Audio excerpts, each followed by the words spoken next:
I am 88, and last spring I counted 7 ways I had spent my strength trying to remake other grown people. The names were different, but my labor was always the same. I argued with what they repeatedly did. I treated promises as if they were proof. I carried consequences that belonged in somebody else's hands. Then I wondered why both of us remained exactly where we had started. There were 7 confessions on my page. Reading them did not make me proud, and it did not make me crawl under shame. It made me quiet. An old man can waste many seasons watering a painted flower before he admits the wall will never bloom.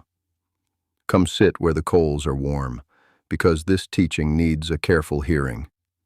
I am not saying people are frozen forever. I have watched stubborn hearts soften, including my own. I'm not saying harm should be tolerated, promises should be mocked, or hope should be buried. I am saying that hope becomes a blindfold when it asks us to ignore the pattern in front of us. Acceptance did not tell me what another person could never become. It told me to stop governing my life by what I wished they would become.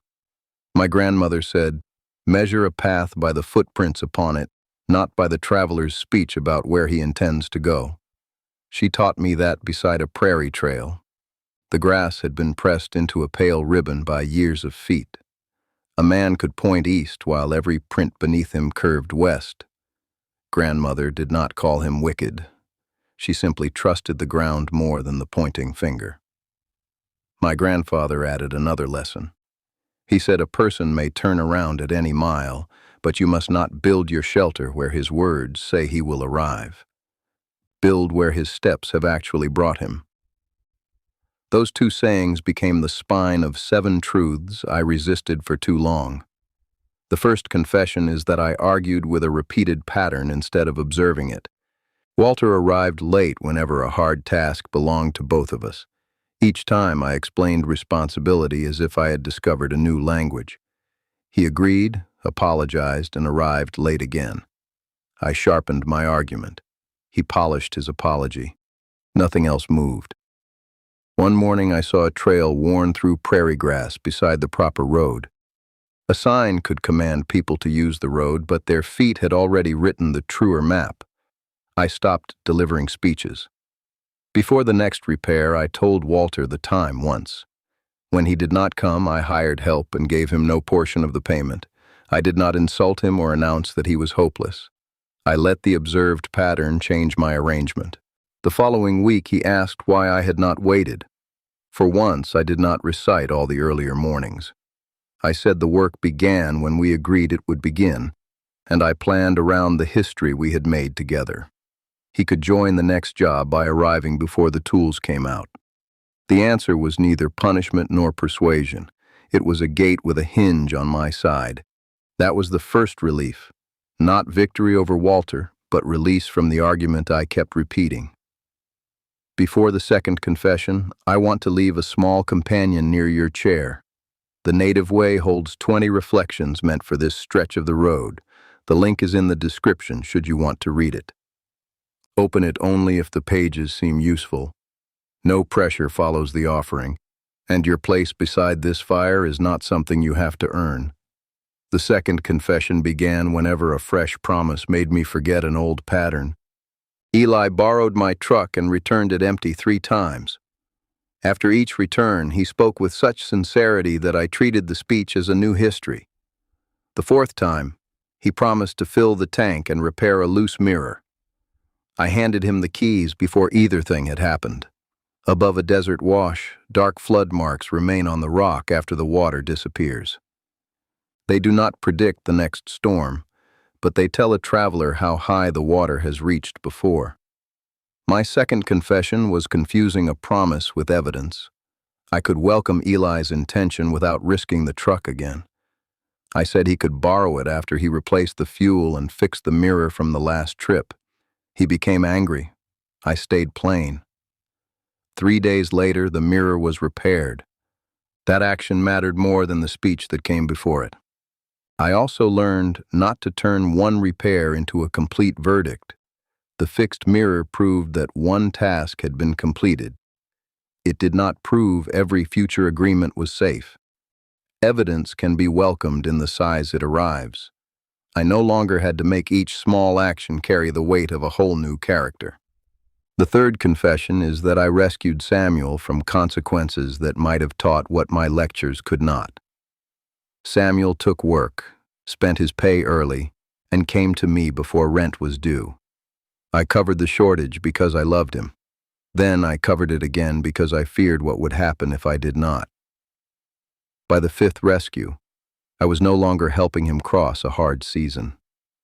I was removing every stone that might teach him where to place his foot.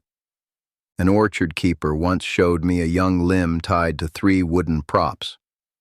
He said a little support protects new growth, but too much support keeps the limb from learning to carry fruit. The wind must test it in small measures. I paid no 6th shortage. I offered groceries for 1 week and the telephone number of a housing counselor, but I would not erase the bill. Samuel called me cold. I let that word pass without chasing it. His anger was uncomfortable. It was not evidence that my limit was cruel. Months later, he found a smaller room and began setting aside rent on payday. I do not claim my refusal caused his change. His choices belonged to him. I only know that my rescuing had delayed the moment when his own choices became visible. Had he lost the room, I would still have needed to judge what help I could offer without taking over his life. A limit is not a machine that guarantees a lesson.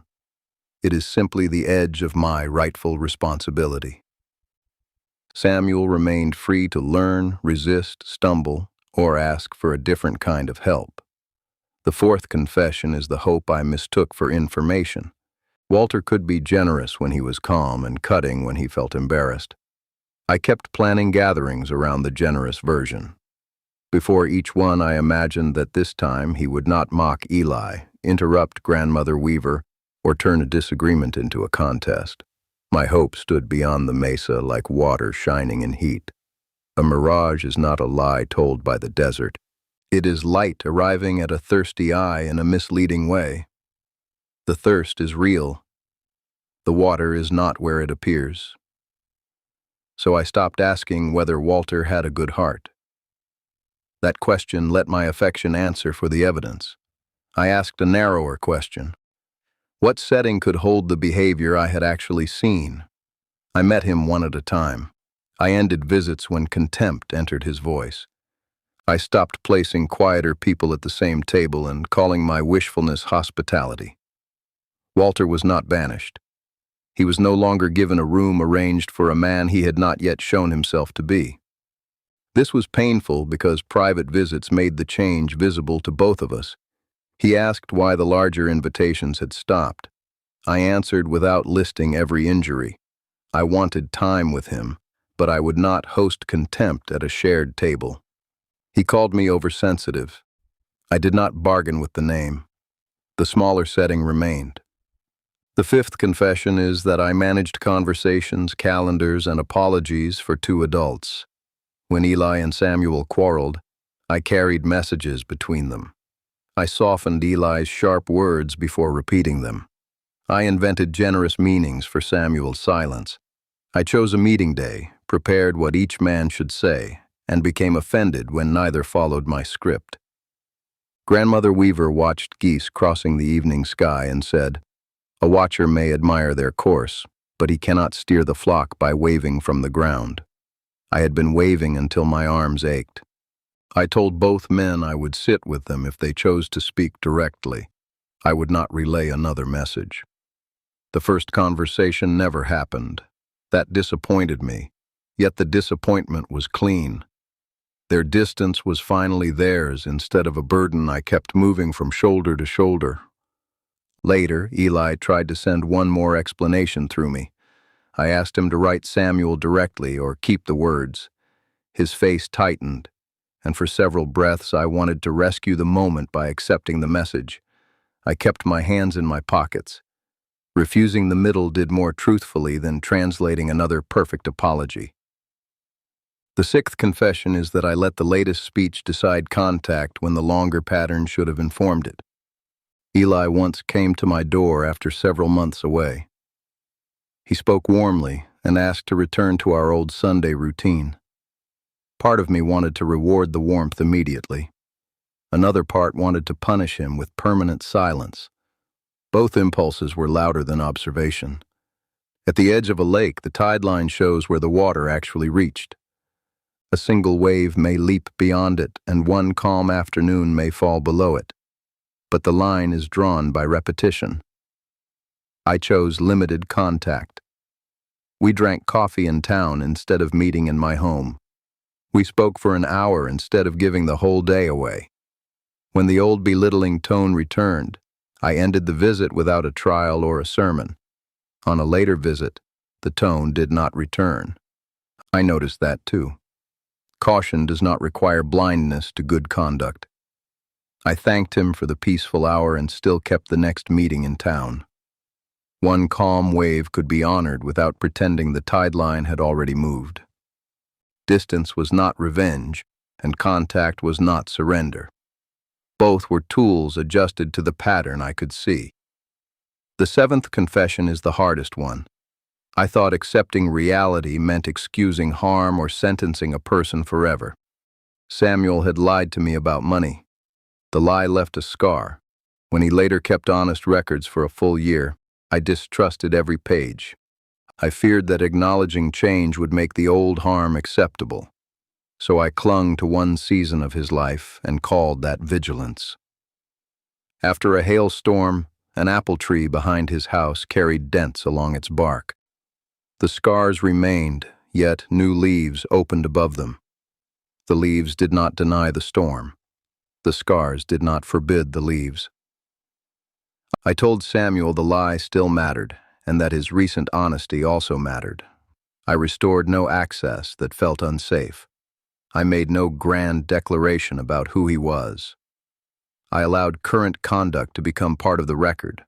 That is the narrow ground I finally learned to stand on. Acceptance says, this happened, this pattern exists, and my response will respect it. Mercy says, the future is not mine to close. Neither sentence requires me to excuse yesterday or gamble tomorrow. I had to face my conduct without confusing honest sight with self-contempt. Seeing what I had done was not the same as hating myself. For a while I called myself foolish, controlling, and weak. Those names made a cage where a lesson should have been. A fixed label asks for despair. A behavior asks to be noticed. I argued with patterns. I advanced credit to promises. I removed consequences, mistook longing for proof, conducted conversations that were not mine, reacted to the newest speech, and confused acceptance with both pardon and condemnation. These were actions, not bones. I could stop performing an action even if another person continued theirs. The most important change was not learning a perfect rule for closeness. There is no such rule. One pattern may call for a smaller agreement. Another may call for public meetings, a locked door, professional help, or no contact at all. When threats, coercion, repeated humiliation, or violence are present, safety deserves more than an elder's story beside a fire. My responsibility became precise. Observe without diagnosing, remember without freezing time, and choose my own participation without pretending I controlled the ending. Let me gather this up for you now, the way my grandmother gathered the ends of her shawl and tied the 7 strands without turning them into one knot. I argued with Walter's trail instead of reading it. I loaned trust to Eli's promise before conduct paid the debt. I propped Samuel so completely that his choices carried no weight. I followed a mirage, tried to steer geese from the earth, ignored the tide line, and treated scars and new leaves as if only one could be true. Where are you still debating a footprint? Which promise have you promoted before the behavior arrived? Whose consequence are you carrying? Are you arranging your life around a mirage, directing 2 adults from the ground, or letting one fresh speech erase the longer line? Can you remember a scar without forbidding every leaf? Perhaps the question inside you is it too late for me? I cannot promise what anyone else will do. A person may refuse your limit, reject your contact, or continue the same behavior. Your careful choice does not purchase their growth, but age still leaves room to notice one pattern and make one choice. You can change the size of an agreement. You can step back from a rescue. You can wait for conduct before restoring trust. You can seek help when safety is involved. That is all I offer. The next response can belong to your eyes instead of your wish. Which number asked you to look twice at your own life? Leave that number in the comments, with only as much of the story as you wish to carry here. I read those quiet offerings. Come back tomorrow. The coals will be glowing, and we can listen for another truth together. Until then, walk by what the ground has shown you, and leave the future enough sky to change.